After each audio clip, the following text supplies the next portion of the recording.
Many years ago, I was driving to seminary. I had to go to this large hill to get to seminary. And it was the Feast of the Guardian Angels. And all the cars were parking on the hill as there was a school on this side. Cars were turning and coming down this way. And about 4 or 5 cars up, a little girl, probably no more than a 4th grader, got out of the one side of her mother's car, ran around the back of the car, and was going to cross the street to go to school. Immediately, I put the numbers together. As she's running this way, car was turning this way, and it said she's going to get hit. I said, "Guardian Angel, protect her." I remembered to say that because it was the Feast of the Guardian Angels, and we just heard a homily on the Guardian Angels. Well, she got hit. She flew about 5 feet and landed on her face. And I'm getting out of my car, running over. The guy in front of me is getting out of his car to run over. And all of a sudden, she's lying flat on the ground, not making a sound. It looks as if she's being picked up, slumped over, put on her feet, and she ran to her mother crying, and she was perfectly fine. The guy in front of me said, "Did you see that?" I said, "I certainly did. One for my guardian angel." It's this incredible moment where I watched my guardian angel, I believe, at work at that moment. And today is the Feast of the Guardian Angels. Today we commemorate these incredible companions that we have that journey with us each and every day of our lives. Now I want to explain that there are 9 choirs of angels, the highest being the seraphim, and then the cherubim, and then it starts breaking down. And the last 2 choirs, the 8th and 9th choir, are the archangels and then our guardian angels. It's rather odd because we think in terms of hierarchy that those on the higher realms are more important than those on the lower realms. And that's not what it means. It's not that the seraphim are more important than the guardian angels. It has to do with their involvement with human life. So the seraphim, the cherubim, the throne, they're basically focused on the glorifying and praising God 24/7.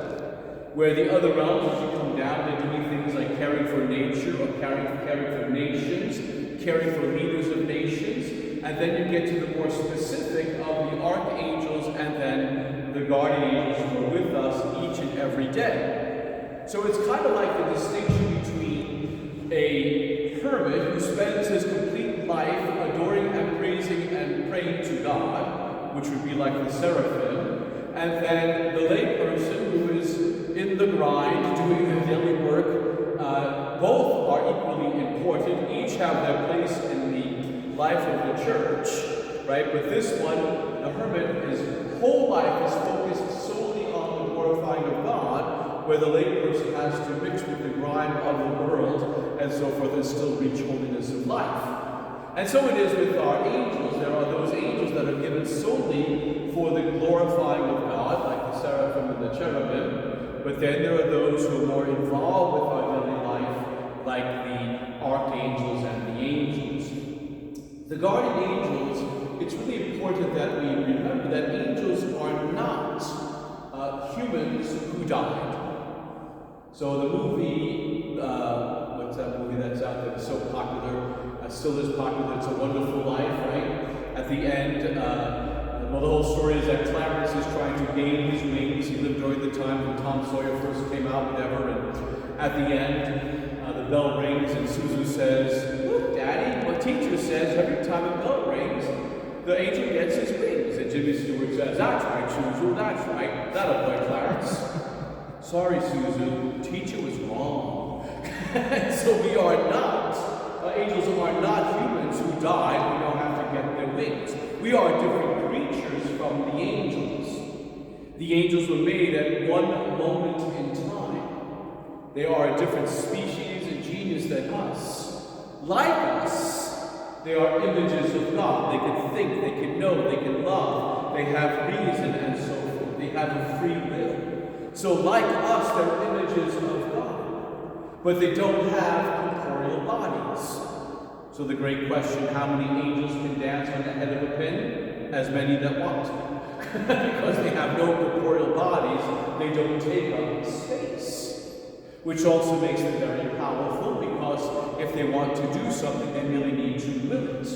If they want this podium to rise, they will it and it rises. And what makes their will so strong is that they have infused knowledge, and so they know the full consequences of every decision that they make. And so when they make a free decision, they make it forever. They don't have a fickle will. So they don't decide one day to serve God and the next day not to serve God. That's why the angels only had one shot at whether or not they were going to end up in the glory of the kingdom of heaven or while they were cast out from heaven. Because they were free beings, they had to act in freedom of whether or not they were going to truly love God, serve God, and be with Him forever in heaven. And so they needed to make a free, loving choice for God. God, in His love for them, gave them that freedom to love Him in return. And we know that happened in one moment in time at the very dawn of creation. It's the Franciscan school of theology that says this happened after God had made Adam and Eve, but before the fall. If you look at the book of Revelation, chapter 12, it's kind of a looking back at what was the cause of the fall of Satan and 1/3 of the angels, what was the cause of the confirmation in grace of St. Michael and 2/3 of the angels. And it's the Franciscan school of theology that says God showed the angels a woman clothed with the sun, standing on the moon, and she's crowned with 12 stars, and she's pregnant with a child.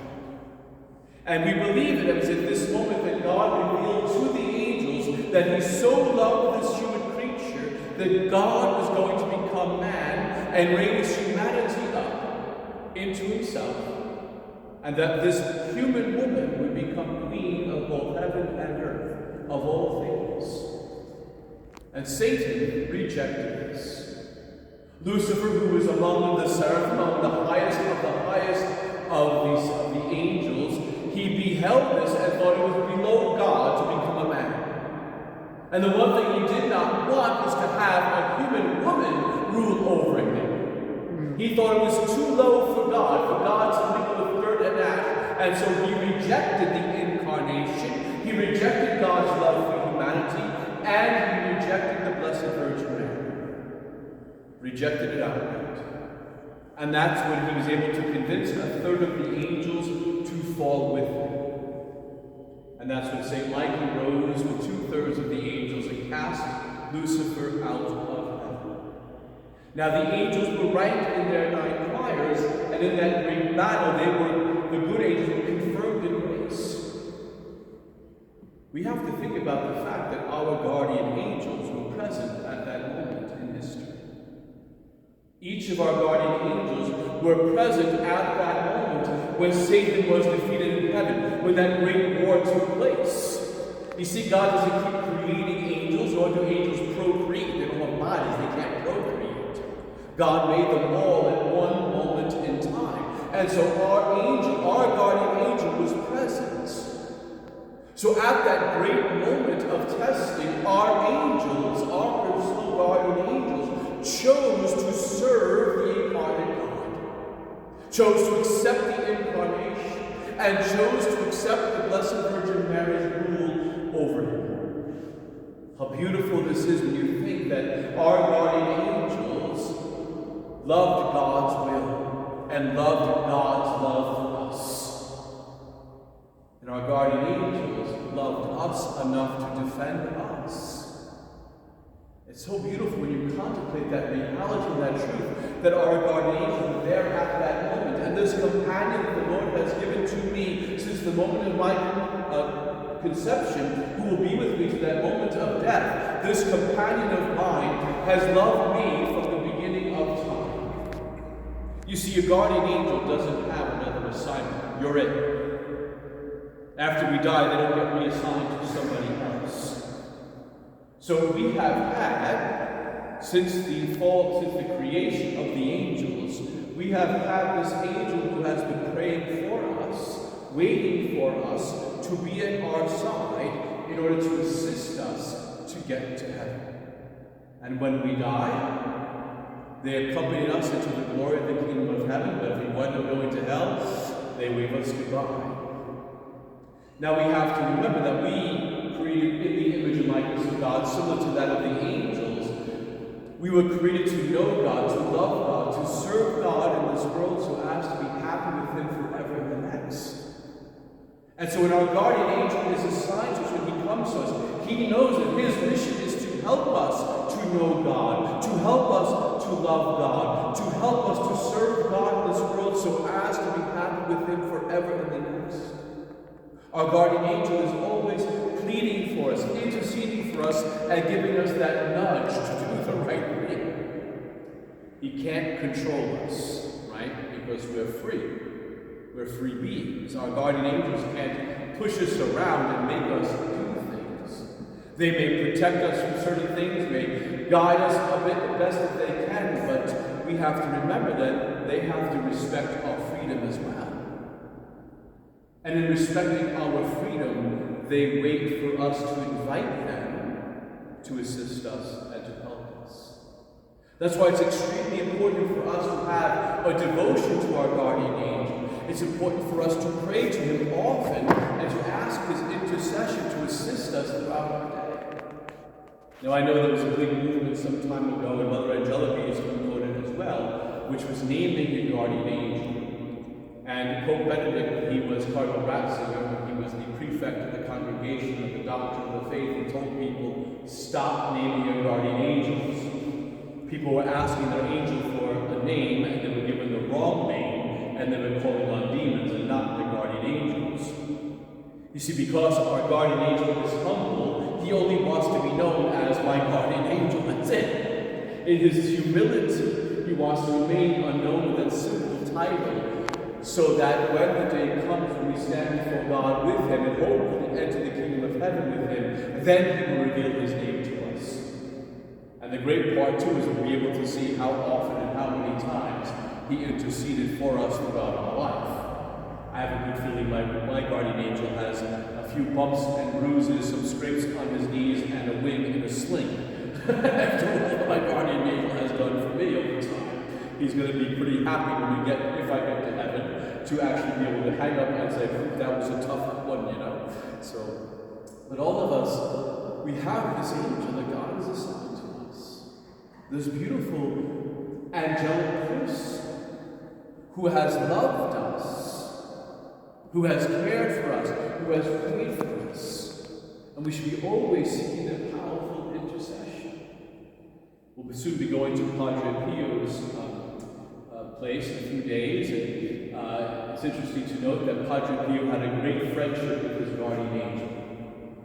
Ever since he was a child, he would see his guardian angel and was surprised at 19 years old to find out that nobody else could. And there's a number of fun stories with him with his guardian angel. Not only did he send his guardian angel to speak to other angels, to ask them questions and so forth, and to do various tasks, but his guardian angel will often protect him when he was getting beat up by demons, because the demons knew that some grave sinner was coming to Padre Pio for confession, and the devils wanted to stop Padre Pio from getting to the confessional in order to keep that person in sin. And so the demons would show up at night and beat up Padre Pio so he couldn't get down to their confessions, and his guardian angel would defend him. Or they would beat him up out of revenge because he stole back so many souls from the devil by hearing people's confessions. Now, there was one time when Padre Pio's guardian angel wasn't doing anything when Padre Pio was getting beat up. And obviously the Lord wanted him to suffer a bit of the suffering for the sake of souls. But Padre Pio got upset at his guardian angel and didn't talk to him for 3 days. He was so upset with him that he didn't help him, and he gave a little bit of a cold shoulder for a couple of days. And the report is that his guardian angel was moping around behind him because he would not talk to him for 3 days. Right? So, Padre Pio was really given to us as a way, this great gift of him seeing his guardian angel in order to remind us of the importance of our guardian angels, how important they should be in our lives. It's important for us to remember that they're not just an angel. They're not just somebody there to guard us, not just somebody to guide us, but they are somebody who loves us, who knows us better than we know ourselves. Your guardian angel is there for every moment of your life, the good, the bad, and the ugly. At the times we did sinful things, he had to turn his face from those things. But he was present at every one of them. And he would turn his face in shame for what we were doing, but would begin praying for us. And the times that we did wonderful, good, and holy, virtuous things, he rejoices with us. And he's happy for us. But there's nothing about our life that he does not know. There's nothing about our life that he does not care about. There's nothing about our life that he is not willing to assist us with because of his intense love for us. As the one, he sees us as one given to him by God. Given to him by God. You know, it's interesting. Jesus Christ says in the 17th chapter of John's Gospel, he says of us, "Father, they are your gift to me." How many of us think of ourselves as a gift to God the Father, to God the Son, from God the Father? Most of us think of ourselves as a headache to God the Son, rather than a gift. But if Jesus Christ, the second person of the Blessed Trinity, can see us, sinful, broken creatures that we are, as a gift from God the Father to him, how much more our guardian angel, or how much the same our guardian angels receive us as a gift from God. And they treasure that gift that God has given to them. They treasure us, which is why they want to guard us, enlighten us, protect us, assist us. Right? How beautiful. And this gift of this guardian angel to whom we have been entrusted. There is that beautiful prayer, "Angel of God, my guardian dear, to whom God's love cometh me here." And we say, "Ever this day be at my side, to light, to guard, to rule, and to guide." Think of those four things. To light, to rule, and I have to say the whole prayer. See, this is the Catholic syndrome. If you can't remember, don't use the first three words of the prayer, you don't do the prayer, right? To light, to guard, to rule, and to guide, right? You think about those four things we ask if they're done for us to do for us. To light the way before us, to scatter the darkness that is before us. When St. Francis was praying before the San Damiano cross, he said, "Lord, enlighten the darkness of my heart." And wherever there's darkness, Lord, shine a light on it. If there's something ugly, if there's something unseen, if there's something that needs to be confessed, Lord, light it up. Let me see it, let it be known, so that it can be taken care of, so that it can be forgiven, it could be, expelled from my heart. Shine the light on it. Get it out of there. Light it up, Lord. Let me see everything. To rule us. To rule over us so that our decisions are based towards God. To guide us in the ways of God. And to guard us from the attacks of the evil one. The evil one is always seeking to destroy us. And as God has given us an angel to assist us, Satan has assigned an angel to destroy us. And we should never forget that fact, too. That there is an angel, a demon from hell, who is seeking to drag you there. And your guardian angel has power over him if we give him permission. So today, on the Feast of the Guardian Angels, we ask our guardian angels for that assistance. To guard us, to guide us, to light our way before us, so that we can reach the glory of the kingdom of heaven. Let it be that the day of our death, we stand before Christ in judgment. Our guardian angel can hold up his head with great joy when our Lord says to us, "Well done, good and faithful servant. Enter into the kingdom prepared for you since the foundation of the world." And then he can glance at our guardian angel, give him a wink and a nod of the head, and say, "Good job. You did well." May God bless you.